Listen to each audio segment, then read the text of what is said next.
Shalom, shalom. Shalom, shalom. Bienvenue à Bethariel, congrégation messianique qui essaie de servir et enseigner la parole précieuse de Dieu. On revient de notre premier camp bilingue, c'était merveilleux. C'était vraiment une bénédiction.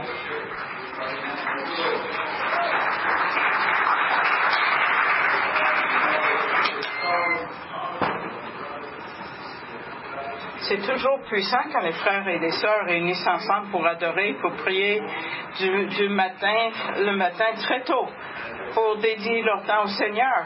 Vraiment, il y avait des prières jusqu'à 20 personnes, c'était merveilleux. Et la jeunesse, vraiment, on a eu plus de 16. Ça, c'était le point saillant. C'est la prochaine génération, c'est merveilleux.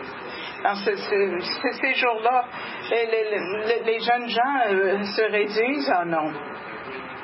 Mais ici, ça croît parce qu'ils aiment Dieu. Un autre point fort, c'est la diversité des personnes qui sont venues. Il y avait des gens qui parlaient uniquement français ou uniquement anglais. Oui, mais j'ai vu qu'ils se parlaient. Je ne sais pas ce qu'ils se disaient. Mais à travers les sourires, leur langue d'amour, et ceux qui interprétaient ont travaillé si fort, étaient très efficaces. Je vais vous montrer quelques photos, j'en ai 2. Il y a eu des bons moments autour du feu, de camp, avec la musique, des témoignages. Pas juste le témoignage de Monique Lepic qui va le donner ici même un jour. Ici, on attend la sortie de son 2e livre. Il y avait plus de 15 heures d'enseignement de la parole. On a mangé bien, on a bien mangé. Et on a dansé.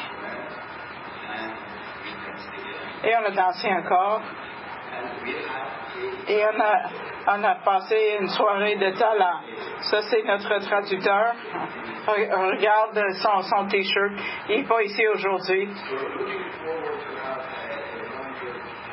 On espère une autre fois, 2, 3, 4 semaines dans un autre avenir proche. Il y a une autre saison qui s'en vient. Il y a une nouvelle étude biblique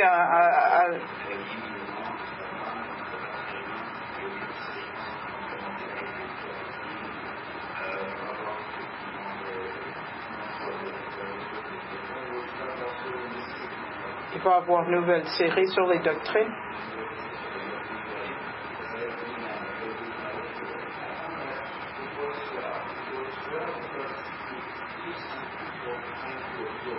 Ça donne le monde le temps pour absorber de l'avoir bilingue.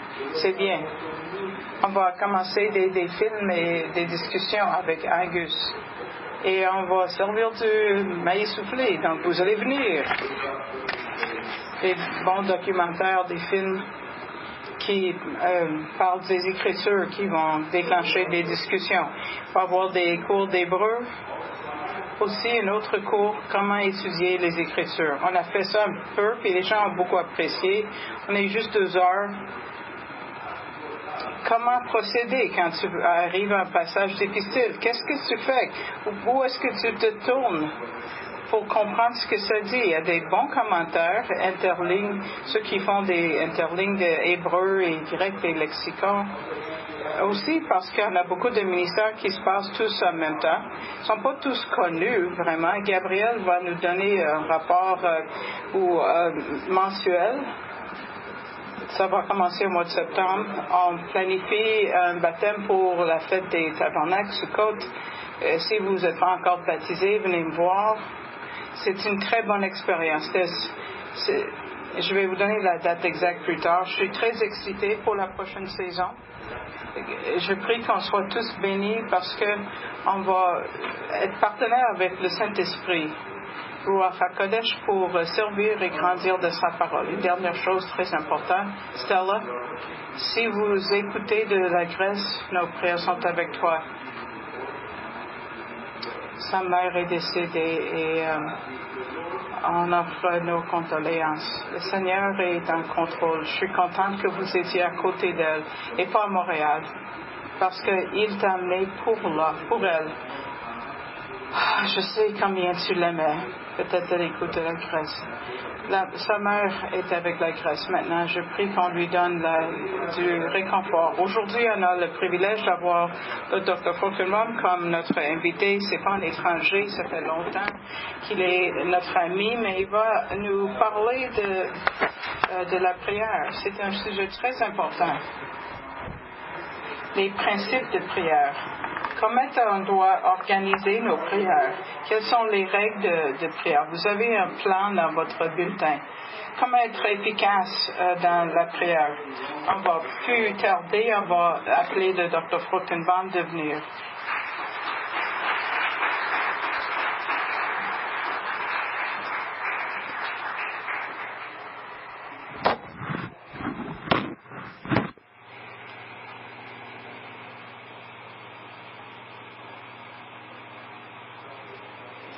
Je fais un test.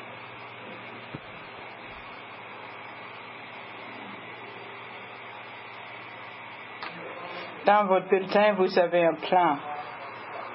Français et anglais, les deux côtés. Il y en a sûrement d'autres en arrière.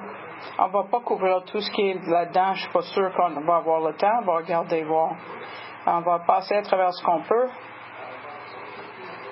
Est-ce que vous voyez sur la liste, et ce n'est pas tout ce qu'il y a de la Bible enseigne sur la prière, mais ça enseigne certaines facettes. On va regarder.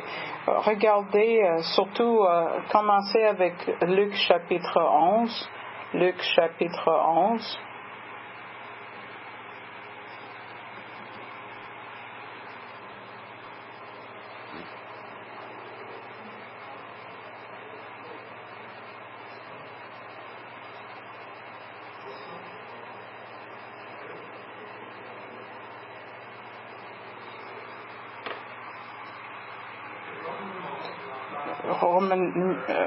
Lettre 1, c'est la prière organisée. Le plan, c'est ici. Les disciples ont demandé, enseigne-nous à prier.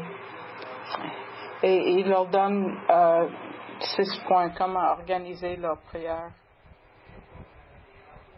Le plan qu'il donne en versets 2, 3 et 4, il commence avec à qui on parle. Et ça, c'est Dieu le Père. Dans toutes les prières sont adressées à Dieu le Père. Pas dans les pages de la Bible hébraïque, mais dans le Nouveau Testament. On a beaucoup de prières dans le Nouveau Testament. Avant le départ de Jésus et même après. M'a déjà accusé que si tu pries à Dieu le Père ou à Dieu l'Esprit que c'est un péché, ça n'a jamais été ma position, mais ce n'est pas le modèle biblique, c'est tout. Donc le principe de base, c'est qu'on prie à Dieu le Père au nom du Dieu le Fils et on prie dans la puissance du Saint-Esprit. Mais la personne à qui on parle, c'est à Dieu le Père. Deuxième partie de ces 6 parties, c'est de sanctifier le nom de Dieu. Que ton nom soit sanctifié. C'est un bon moment de focuser sur les attributs de Dieu. Il y a beaucoup d'attributs. Certains sont uniques à lui. Aussi, il y en a d'autres qui sont partagés entre lui et l'humanité en général ou aussi juste les croyants.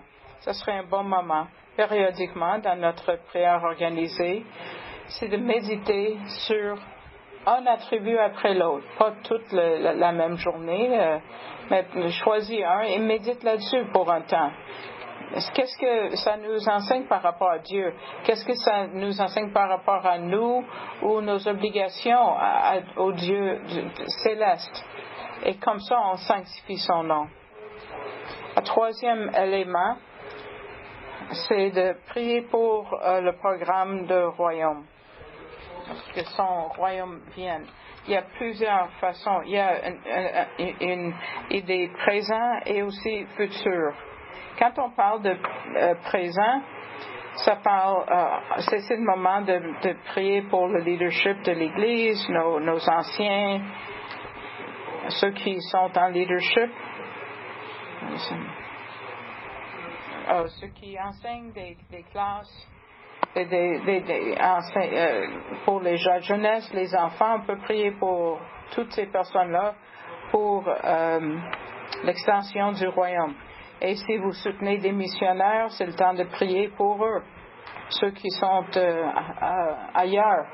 Et s'ils ne sont pas dans la partie de ce que l'Église ici soutient financièrement, priez pour ceux qui sont en dehors.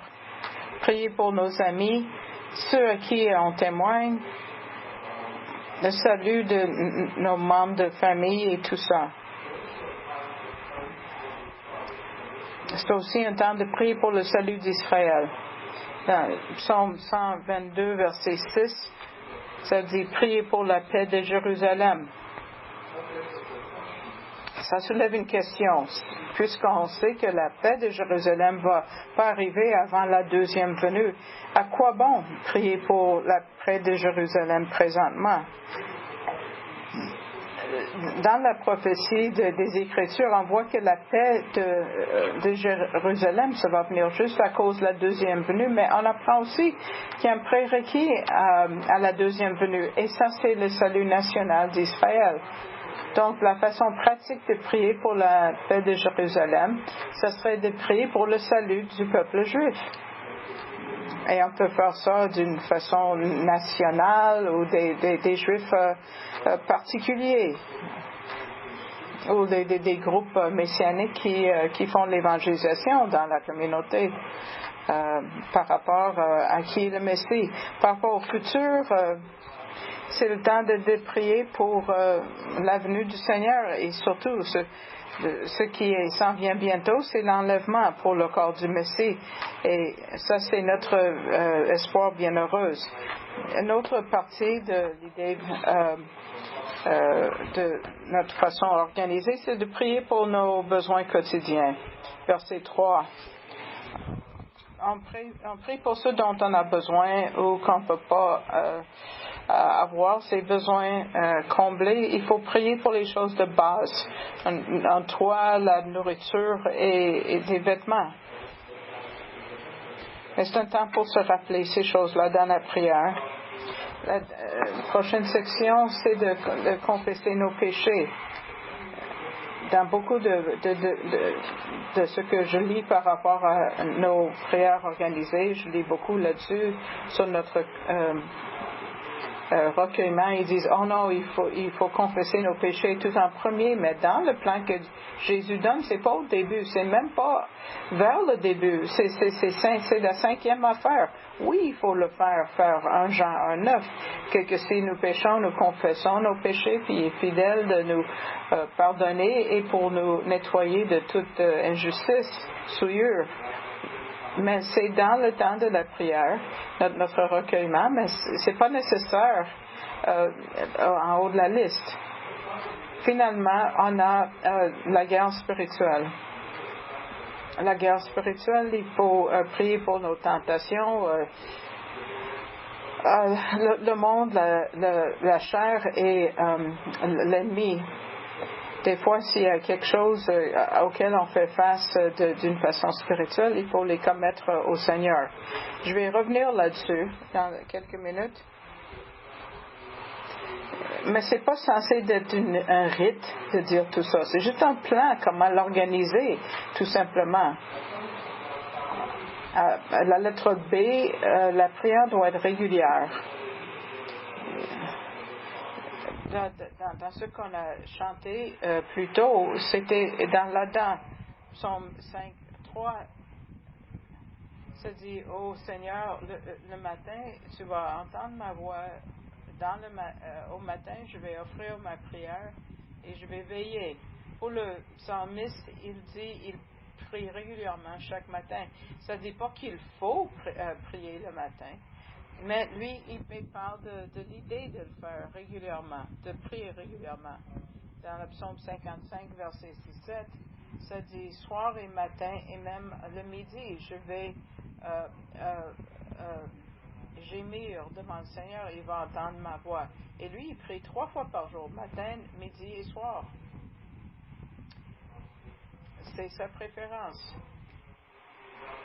Même s'il y a des plaintes, parce que ça démontre qu'il est juif. Ils sont habitués à se plaindre et lamenter. C'est correct. Même quand on est comme ça, on peut le faire. Un autre exemple qu'on voit, c'est Daniel chapitre 6, verset 10, qui prie 3 fois par jour. Ça ne dit pas quelles sont les 3 fois. On peut imaginer que c'était comme le psaume a dit, matin, midi et soir. Ce sont toutes des options valides. L'important, c'est de prier régulièrement. Mais les heures de la journée, c'est une préférence personnelle. On doit lui donner le temps quand c'est notre meilleur temps de la journée. Pour certaines personnes, c'est le matin. Pour les gens comme moi, c'est le soir. Il y a des gens que le meilleur temps pour le recueillement, c'est le soir. Ma tête est plus alerte parce que moi, je ne me couche pas avant 2 heures. Le matin, je ne me couche jamais avant minuit. Et souvent, je suis debout entre 1h et 2h du matin. Parce que ma tête est le plus branchée en soirée. Donc, j'organise mon temps de prière avec le Seigneur le soir. Quand on l'organise, ça ne dit pas qu'on ne peut pas juste prier immédiatement, parce que pendant la journée, on prie une prière rapide, une phrase ou deux. On voit un accident, on prie tout de suite vers Dieu. Il y a quelque chose qui arrive tout d'un coup, on prie tout de suite. C'est normal. On doit avoir un temps de recueillement où quelque chose est organisé, mais il faut être prêt à prier n'importe quand. Maintenant, on va regarder Lettre Romains 2, les règles de la prière. Il faut les répétitions en vain. On va tourner à Matthieu chapitre 6.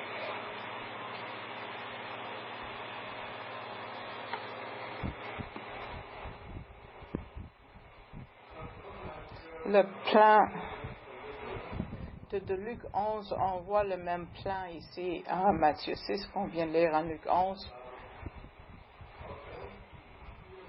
Mais quand il parle de la prière, il dit en verset 9, vous donc priez ainsi. Il ne dit pas prier cette prière. Il dit ainsi. C'est pas l'idée de prier cette prière. De cette façon, il faut prier. Ce plan, ça doit être comme ça. Ce qu'il nous avertit de ne pas faire, c'est en verset 7. Et quand vous priez, n'usez pas de vaines redites comme ceux des nations, car ils imaginent qu'ils seront exaucés en parlant beaucoup. Si vous regardez les prières des gens dans l'Ancien Testament, il y a des gens qui prient juste à n'importe quel moment avec nos propres mots. Ce que vous trouvez dans les autres religions autour du monde, c'est qu'ils utilisent les répétitions vaines. Ils ont mémorisé, c'est prescrit. Ou ils prient des livres de prière. Quand on prie d'un livre de prière, on est juste répété une prière qui n'est pas la nôtre. C'est la prière de la personne qui a écrit le livre, mais ça ne sort pas de notre cœur.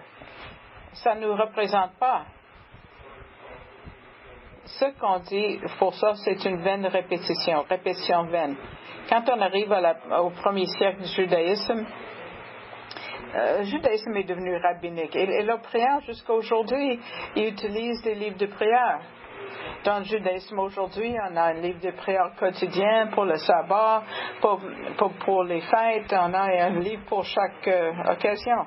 Les disciples ne savaient pas comment prier juste spontanément. Luc 11, ils ont demandé à Jésus, enseigne-nous comment prier. Parce que les Juifs de leur jour ne savaient pas comment prier. Ils avaient besoin d'apprendre à utiliser leurs propres mots. Parce que dans le premier siècle, c'était comme une religion non juive. On lisait les prières. Il y a une histoire de rabbin. Peut-être j'ai déjà raconté cette histoire ici dans le passé. Je ne me rappelle pas quelle histoire que je dis à quelle église, désolé. Mais il y a une histoire d'un rabbin qui est vieux, qui est à sa retraite et dans sa vieillesse. Il s'est dit, je ne connais pas le Dieu d'Israël. Donc, il a pris une décision très inhabituelle. Il a fermé son livre et a pris avec ses propres mots. Et peut-être il va entendre la voix de Dieu. S'il entend la voix de Dieu, le bas de colle, peut-être il va pouvoir poser à Dieu quelques questions pour connaître le Dieu d'Israël davantage. Donc, il ferme son livre de prière et la première fois, il a prié avec ses propres mots. Au début, tu sais, il trébuche, il ne sait pas quoi faire, il n'est pas habitué, mais c'est devenu plus éloquent. Puis, après un temps, il entend la voix de Dieu qui dit, qu'est-ce que tu veux de moi, rabbin? Et le rabbin dit, je veux juste te connaître davantage, juste quelques questions. Dieu dit, OK. Qu'est-ce que l'idée, le concept du temps? Dieu a dit, une seconde, c'est comme 1 million d'années. Et 1 million d'années, c'est comme une seconde. Le rabbin a dit, OK. Et ma deuxième question, c'est qu'est-ce que l'argent veut dire? Et il dit à peu près la même chose. Pour moi, c'est une scène noire, c'est comme $1 million. $1 million est comme une scène. Mais le rabbin dit, pose une autre question. Est-ce que je peux avoir une scène noire? Et Dieu dit, bien sûr, juste attends une seconde. Et ça illustre ce qui est devenu la vie de prière dans le judaïsme aujourd'hui. Que la répétition n'est pas, c'est que si on continue à demander à Dieu la même chose, si c'est notre prière, c'est correct, on prie la même chose encore et encore, on peut le prier 100 fois, 1000 fois, c'est pas une répétition vaine, c'est correct de le prier, c'est plus l'idée d'une prière prescrite. C'est ce qu'on voit dans le judaïsme rabbinique du premier siècle. Quand on parle d'abstention, l'abstention sexuelle, ça doit être lettre B de lettre chiffre romain 2. Ça vient d'un passage qu'on voit en 1 Corinthiens 7, 1 Corinthiens 7, versets 1 à 5, où une personne se sent qu'il doit s'abstenir des relations sexuelles avec son épouse, parce qu'il veut mettre du temps à part, ce temps-là à part, avec le Seigneur, pour une raison ou une autre. Et Paul dit, si tu veux le faire, c'est correct. Mais il y a une façon de faire, il y a quelques règles quand même. Ça doit être temporaire d'abord, ça ne doit pas être pour un longtemps. Et deuxièmement, ça doit être avec un consentement mutuel. Il faut que ces deux éléments soient là. Peut-être ça a l'air spirituel de s'abstenir, mais non, c'est pas spirituel ça. Mais si tu ne suis pas ces deux règles, c'est pas de la volonté de Dieu. Une autre règle de la prière, c'est un prière avec une bonne relation à la maison. 1 Pierre, chapitre 3, 1 Pierre 3.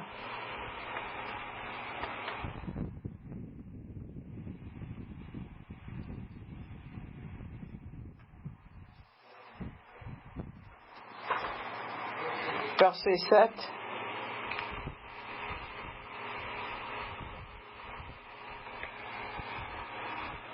En Pierre 3, 7.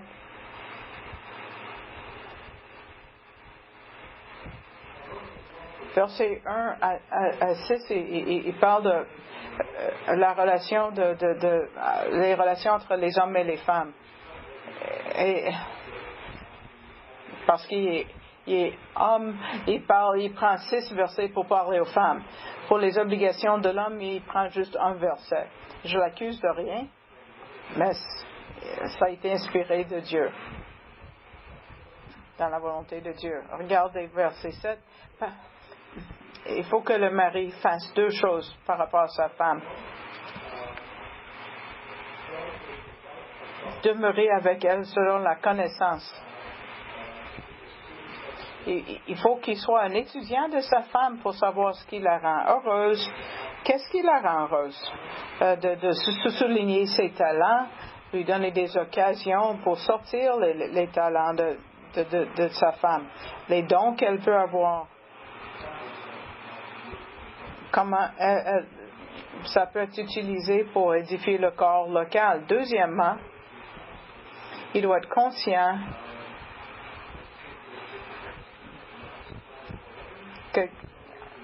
il doit toujours être conscient de lui donner de l'honneur, leur porter honneur comme étant aussi ensemble héritiers de la grâce, et aussi parce qu'elle est une vase plus faible. Pourquoi c'est important tout ça? Parce que si on n'est pas un bon étudiant de sa femme, et on n'utilise pas ce qu'on a pour la rendre heureuse ou l'aider à atteindre tout ce qu'elle doit atteindre dans sa vie, tes prières ne soient pas interrompues. Qu'est-ce qui va interrompre la vie de prière d'un homme? C'est sa relation avec son épouse. Donc, une bonne relation à la maison est très importante. C'est ce qui va donner une base pour les réponses et aussi pour les prières interrompues. Si tu viens de te disputer avec ta femme, oublie de la prière, Dieu ne va pas t'entendre. Il faut rétablir ta relation avec ta femme. Une autre règle, c'est d'être sobre à la prière. 1 Pierre 4, 7, c'est juste le chapitre après, verset 7. Mais la fin de toute chose s'est approchée, soyez donc sobres et veillez pour prier. Mais pour être sobre, ça veut dire d'avoir le contrôle de nos pensées. Si on n'est pas sobre physiquement, quand on a trop bu, on perd le contrôle de ce qu'on fait et ce qu'on pense. De la même façon, il faut être sobre pour la prière. Il ne faut pas prier d'une façon désorganisée. Il ne faut pas faire ça avec les pensées partout. Nos pensées ne peuvent pas errer ici et là. On doit parler à Dieu comme on parle à une personne. Ce sont des règles de base. On va regarder la prochaine section. C'est...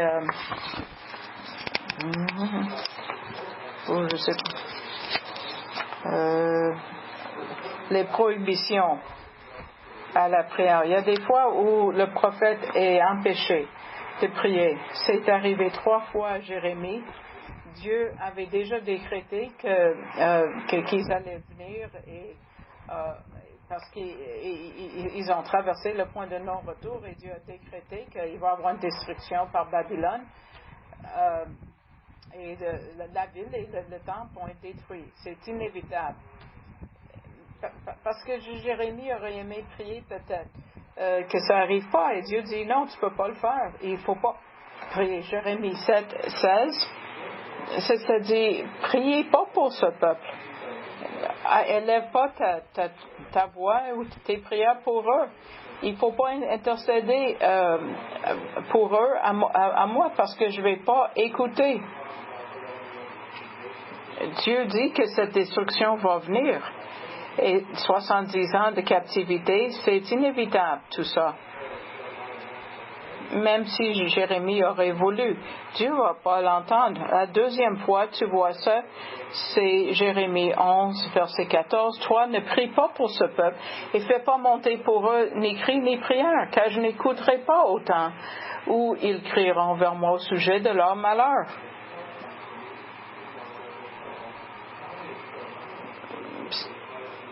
il ne doit pas prier pour Israël. Et même quand le peuple juif va voir le danger, ils vont crier vers Dieu. Ça ne va pas aider.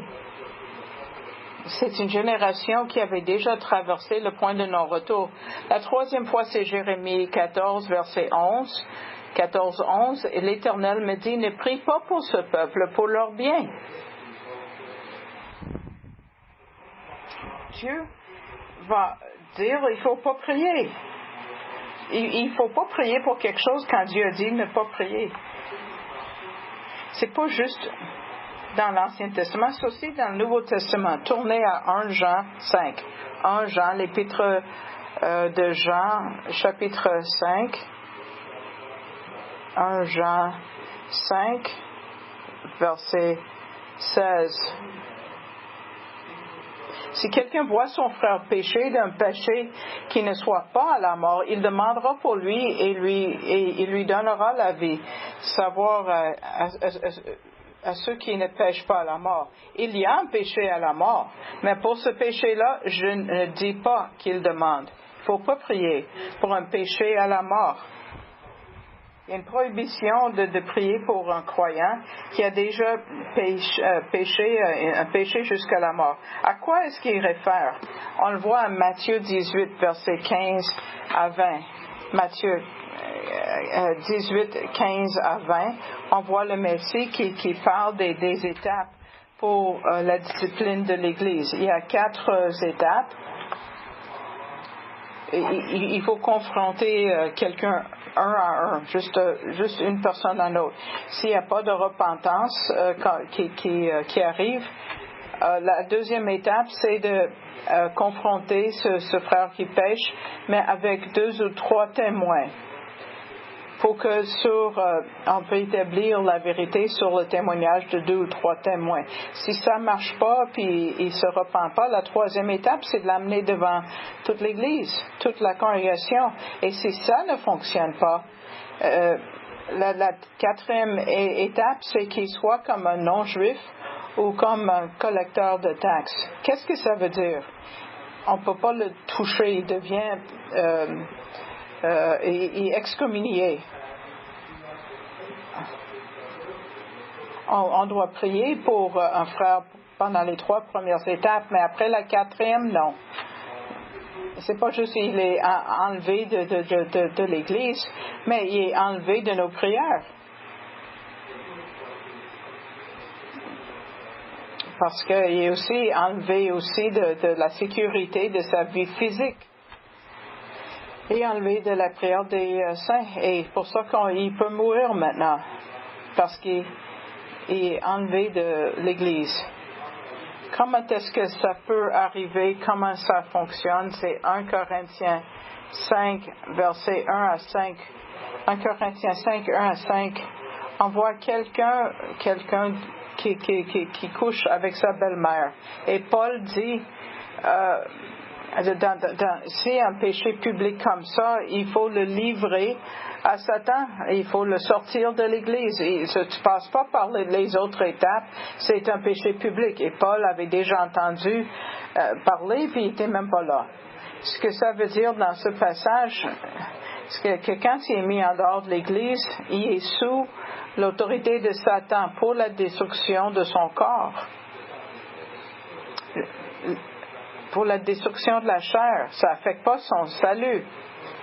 Ce qu'on apprend de 1 Thessaloniciens 4, chapitre 4,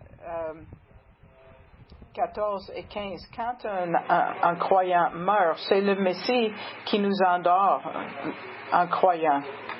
On voit les croyants qui meurent jeunes, puis on dit « Oh, il est mort trop jeune ». Mais s'il était croyant, non. Nous, on peut penser qu'il est mort trop jeune, mais pour Dieu, non. Ça veut dire que le travail qu'il y avait pour ce croyant à accomplir, ce travail est accompli. Il n'y a pas d'autres soucis. Il n'y a pas d'autres... Satan, en général, il ne peut pas nous tuer. Mais il y a une exception juste ici. Si un croyant doit être expulsé de la congrégation locale, Cette procédure veut dire que la congrégation met cette personne-là sous l'autorité de Satan d'une façon physique.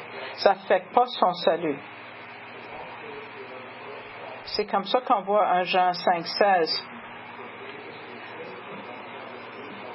C'est pas un péché jusqu'à la mort. Tu peux continuer à prier. Mais une fois, il traverse cette ligne, puis il commet le péché jusqu'à la mort, et puis il faut l'excommunier, on arrête de prier pour lui. Ça, c'est une prière qui est interdite et en dehors de la protection des prières des saints. On va continuer pour des empêchements à la prière, lettre Romains 4. Qu'est-ce qui nous empêche de prier? Qu'est-ce qui empêche nos prières, dans le fond?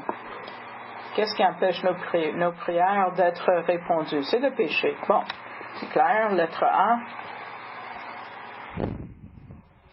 Le psaume 68, verset 18. Si je garde l'iniquité dans mon cœur, le Seigneur ne va pas entendre. Donc, si on a du péché dans notre cœur, qu'on n'a pas dealé avec ce péché-là, en confessant ou en repentant, on se tourne de ce péché-là. On peut prier, mais Dieu n'écoute pas. Un autre passage, c'est Ésaïe chapitre 1, 13 à 15. Ésaïe, c'est-à-dire, amène pas les prières. Il dit de ne pas apporter les sacrifices pour les holocaustes, pour les fêtes. Vos nouvelles lunes me dérangent. Je suis fatigué de les écouter. Ne continuez. Si vous priez, je ne vais pas vous entendre. Il faut lire ces versets vous-même. Je ne les ai pas eus d'avance. Ils sont à l'intérieur de la loi de Moïse. Je veux dire, les sacrifices ont été dits dans la loi de Moïse, mais parce que Israël faisait ses sacrifices, mais tout en ayant de l'idolâtrie dans leur vie. Donc, offre pas des sacrifices à Dieu s'il y a de l'idolâtrie, le péché dans votre cœur. Il haït ça. Il dit, je peux pas supporter l'iniquité. Un bon exemple de tout ça, où le péché nous empêche, c'est Ésaïe 59, versets 1 et 2. Ça dit, voici la main de l'Éternel n'est pas devenue trop courte pour délivrer, ni son oreille trop appesantie pour entendre. Mais vos iniquités ont fait séparation entre vous et votre Dieu, et vos péchés ont fait qu'il a caché de vous sa face pour ne pas écouter. Donc la raison pourquoi Dieu n'écoute pas vos prières, c'est à cause parce qu'il pêche continuellement. Et on voit ça dans le Nouveau Testament aussi. 1 Jean, chapitre 1, verset 1 à 10, ça serait un exemple.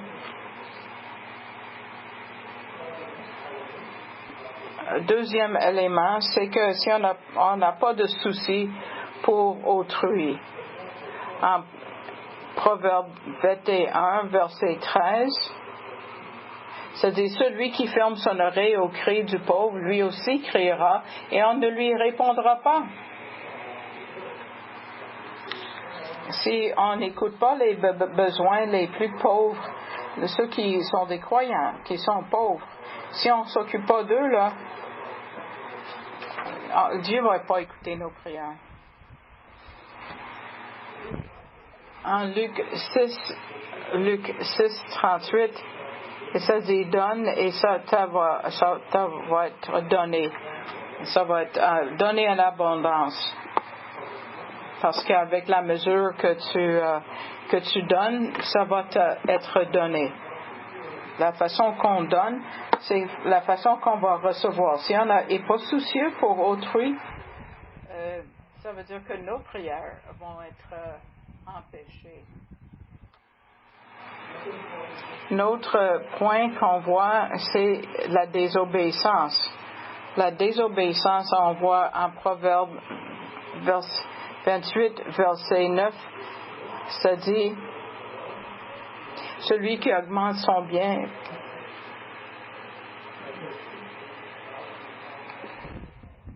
il parle de la Torah, celui qui se retourne écouter la loi, même sa prière est une abomination. Même dans le Nouveau Testament, même si c'était pour l'Ancien, le principe dans le Nouveau Testament est pareil. Désobéissance à la loi de Dieu, la loi qui est appliquée à nous, la prière va être empêchée. Il y a aussi l'idolâtrie. Ça, c'est un autre empêchement. C'est pas juste la prière n'est pas correcte, mais de pratiquer du péché, on ne peut pas le faire. Ézéchiel, chapitre 14, verset 3, se dit, « Fils d'homme, ces hommes ont élevé leurs idoles dans leur cœur et ont placé devant leur face la pierre d'achoppement de leur iniquité. Serais-je consulté par eux? »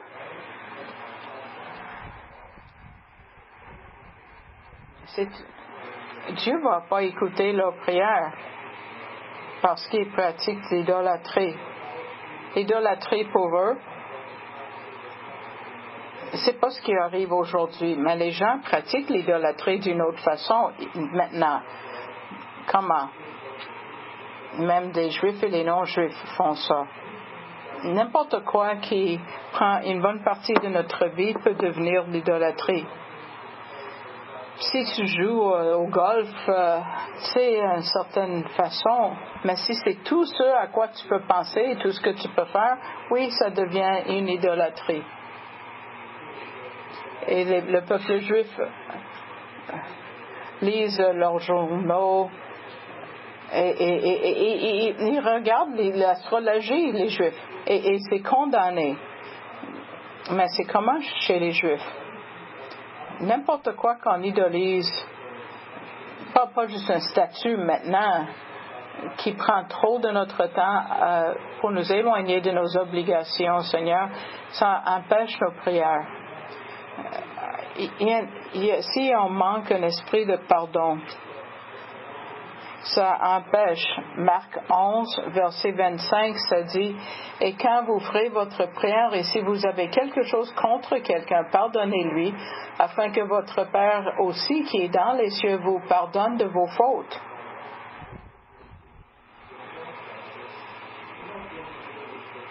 On ne parle pas de le pardon pour le salut.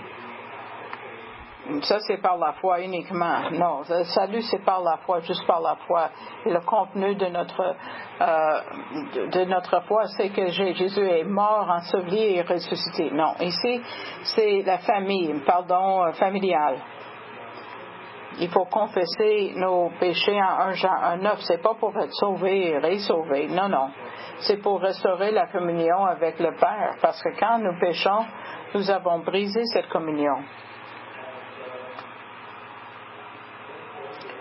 Donc, nous sommes obligés de faire la paix avec ceux qui nous ont offensés ou nous avons offensés. C'est un problème. Ça va empêcher nos prières. Dieu ne va pas les écouter. Un autre, c'est un doute. Si tu manques de foi. Et on voit ça dans Jacques 1, versets 5 à 8. Ça dit, et si quelqu'un de vous manque de sagesse, qu'il demande à Dieu qui donne à tous libéralement et qui ne fait pas de reproche et il lui sera donné, mais qu'il demande avec foi, ne doutons nullement, car celui qui doute est semblable au flot de la mer, agité par le vent et jeté çà et là. Or que cet homme-là ne pense pas qu'il recevra quoi que ce soit du Seigneur. Il est un homme incertain dans ses pensées, inconstant dans toutes ses voies. Or que le frère de basse ce qu'il dit, c'est que si nous sommes dans une situation et on n'a pas la foi ou on n'a pas la sagesse pour prendre la bonne décision, il faut prier. Une prière pour la prière, Dieu va toujours répondre. Va toujours donner, mais il y a une condition, il ne faut pas douter. Il faut faire confiance à Dieu qu'il va nous donner cette sagesse parce qu'il l'a promis. Mais à une mesure de doute, là-dedans, là, quand on prie, on ne va pas avoir la sagesse dont nous avons besoin. Il faut être clair là-dessus. Il faut toujours demander avec la foi. Si c'est surtout, si c'est quelqu'un que Dieu a promis, s'il n'y a pas de promesse, peut-être il va le faire, peut-être que non, on ne sait pas. Mais ici, il y a une promesse qui va nous donner la sagesse, si vous ne doutez pas. Notre empêchement, c'est que quand on demande incorrectement, le passage clé, c'est Jacques 4, verset 3. Vous demandez, vous ne recevrez pas parce que vous demandez mal, afin de le dépenser pour vos voluptés. Des fois, on demande à Dieu qui ne sont pas selon nos besoins, les choses matérielles, juste pour notre plaisir. Peut-être on demande pour une auto, on ne peut pas le réparer, et on demande pour une nouvelle auto. Peut-être vous n'avez pas besoin d'une nouvelle auto, vous avez besoin d'une auto. Demande à Dieu pour une auto usagée ou nouvelle, ce que Dieu veut. Si on demande quelque chose de trop spécifique pour notre bénéfice et ce n'est pas nécessaire pour nos besoins, ça c'est mal prier. Si vous priez, si vous manquez d'amour pour la femme, c'est 1 Pierre 3,7, on en a déjà parlé.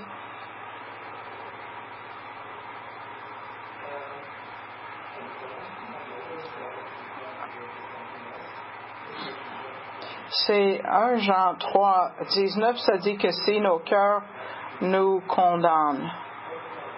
1 Jean 3, 19 à 22.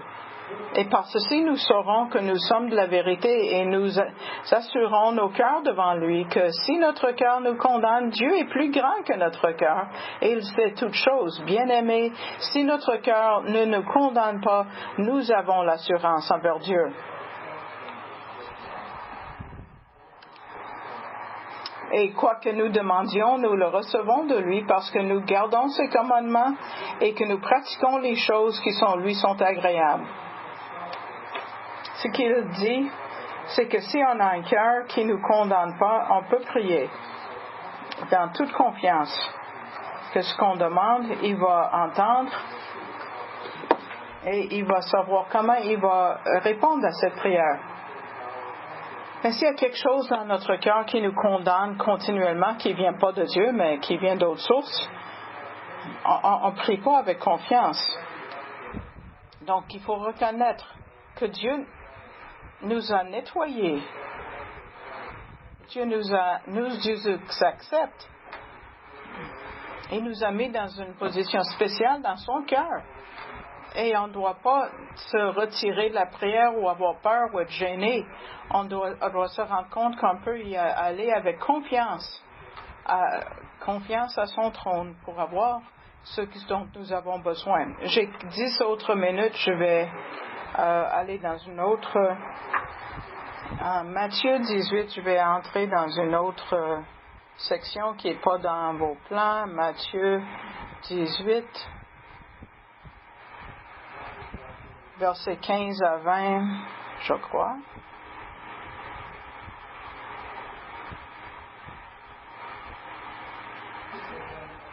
Ça, c'est le contexte d'une congrégation, d'une discipline de la congrégation que j'ai déjà mentionné. Versets 15 à 20, c'est tout le contexte. Mais des fois, on sort quelques versets par rapport à la prière. Il y a des choses qui ne sont pas... des fois, ça parle d'une confrontation, il y a 2, 3 témoins, et ils présentent l'affaire devant toute la congrégation, jusqu'à dans ça va. Mais regardez le verset 19. Je vous dis encore que si 2 d'entre vous sont d'accord sur la terre pour une chose quelconque, quelle que soit la chose qu'ils demanderont, elle sera faite pour eux par mon Père qui est dans les cieux. si on le sort de son contexte, ça devient un verset de prière. Et ils disent que c'est une prière inconditionnelle, en autant que 2 ou 3 personnes sont en accord pour la prière que ça va être faite. Et beaucoup de gens ont pris ce verset hors de contexte et ils ont prié pour quelque chose, puis Dieu ne l'a pas fait. Donc, ils accusent l'un ou l'autre. « Hey, vous manquez de foi, vous. » Mais le contexte, c'est pas ça. C'est pas la prière, le contexte. Le contexte, c'est la discipline de l'Église.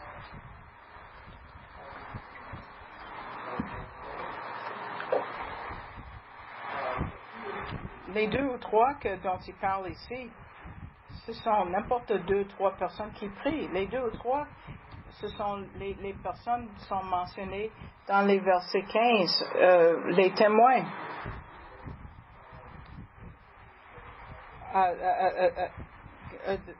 Devant ce frère qui refuse de se repentir. Donc, quand ils vont expulser ce frère, ça va être reconnu par Dieu quand ces 2 témoins le disent. Et une fois que c'est reconnu par le ciel, Dieu enlève sa protection de cette personne-là. C'est pour la destruction de sa chair. Cette personne est laissée à Satan. C'est pas un chèque en blanc pour nos vies de prière. Il y a un contexte, c'est les 2, 3 témoins. Il y a d'autres versets. Quand il y a 2 ou 3 ensemble, dans mon nom, je suis avec eux. Et souvent, on prend ça pour dire, c'est comme ça qu'on parle c'est comme ça qu'on définit une église locale, quand il y a 2 ou 3 ensemble. Mais non. Quand il y a 2 ou 3 ensemble, ce que vous avez, c'est 2 ou 3 personnes ensemble, c'est tout. Vous n'avez pas une église. Vous n'avez pas une congrégation. Une église locale, c'est organisé sous l'autorité des anciens, des diacres, pour le but de faire la grande commission, les pratiques des ordonnances, de l'immersion et le repas du Seigneur, et pour rendre les gens des vrais disciples. La formation de disciples. C'est ça une église. C'est organisé avec ces choses-là. C'est pas juste qu'il y a 2 ou 3 personnes chrétiennes qui sont ensemble. Les 2 ou 3 qu'on a ici sont les 2 ou 3 témoins qui témoignent devant toute l'Église que ce frère-là s'est pas repenti. Et quand ces 2 ou 3 amènent leur témoignage à toute l'Église, et c'est un témoignage valide, le Messie est avec eux. Pas visiblement, mais spirituellement, il est là. Il dit oui, c'est vrai. Ça, c'est 2 versets qui sont pris hors de contexte trop souvent, qui disent que ça fait partie de la prière. Ça l'est pas. Un texte à part son contexte, un prétexte. Le contexte nous dit l'application.